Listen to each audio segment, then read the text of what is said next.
title literally means Scandinavian moon. The title means something to me in that it's an experience I had. I was on the way back from Denmark, and it was kind of a kind of a twilight flight, let's say, and the plane took off into the sky, and there was this, the moon was quite low in the sky, and it was very yellow, and there was a very clear reflection of all things on the sea, you know, which the sea doesn't normally have a reflection. And this was, it struck me very, very, there was a moment of stillness, and I love notions of stillness or cessation of thought or elevation of thought to another level. This struck me, and that became the title of the piece.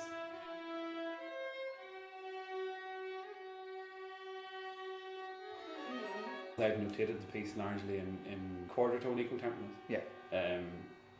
But some of the actual microtones I wanted were not quite just your equally tempered quarter tones. And so, I mean, I notated them that way for reasons of convenience.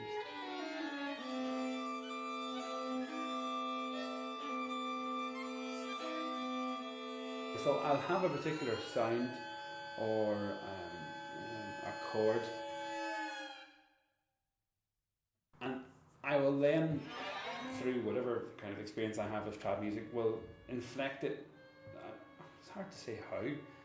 I know I want something in that chord to change, to be discoloured, but it actually intensifies that chord, weirdly.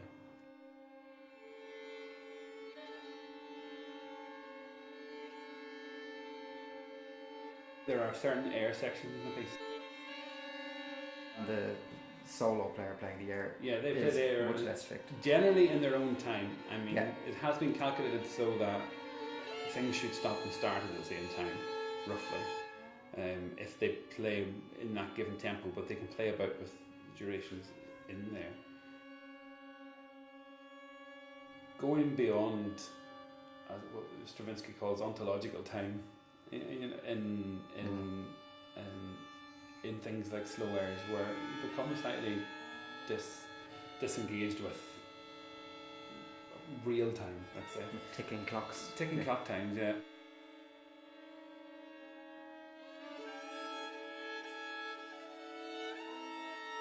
The microtones are actually much less thought out in this piece than they are in earlier works. In earlier works I've been quite methodical in taking a particular mode that I'd analysed from a recording, let's say, of an old piper or singer or what have you, and systematically analysing it for recurring microtones.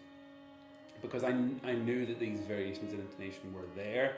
I'd experienced them along with, you know, everyone knows about these inflections in intonation in traditional music, especially in older players. Everyone knows about them, but it's become kind of blurred. But to me, it's still very much part of that sound that I was trying to tap into, because it was coming from an expressive place within me. And in this piece, I kind of threw caution to the wind a little bit more, and the microtones here, although I started out with a particular mode with the same microtones, I didn't stick to it. I let it take me where I wanted it to go.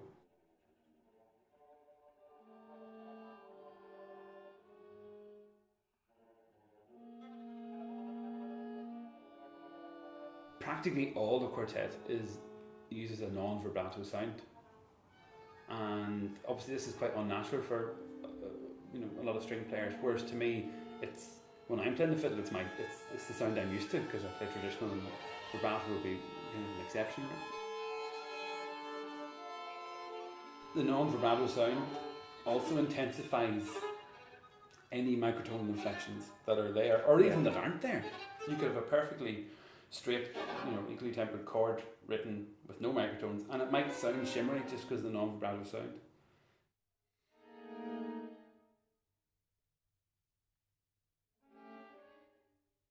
The faster jig section there are no microtones in it, because to be able to inflect them absolutely accurately at the speed of is really precisely that's tricky. It. And I realised it didn't matter so much.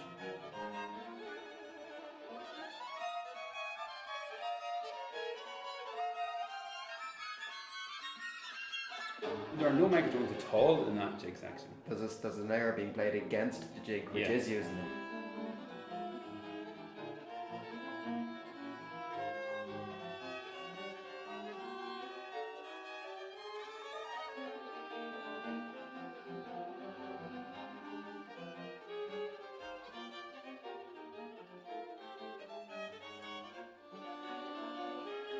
The piece kind of climaxes with this big jig thing, and then descends into one last hurrah for a variation of the first air, and then it stops. And I realised when I got to the end of the jig, I was like, I could argue this out a lot more and take this air somewhere else. And I think at the time, maybe with pressures of the deadlines and teaching and stuff, I just said, no, that's it. I draw the line under that. I don't like overstating something. I'd rather, this quartet does a lot in the time, in its short time, and maybe it does too much. But I'm actually quite happy with what it does, and I'm content in the knowledge that it could be longer. I'd rather put a double bar line and move on to the next piece.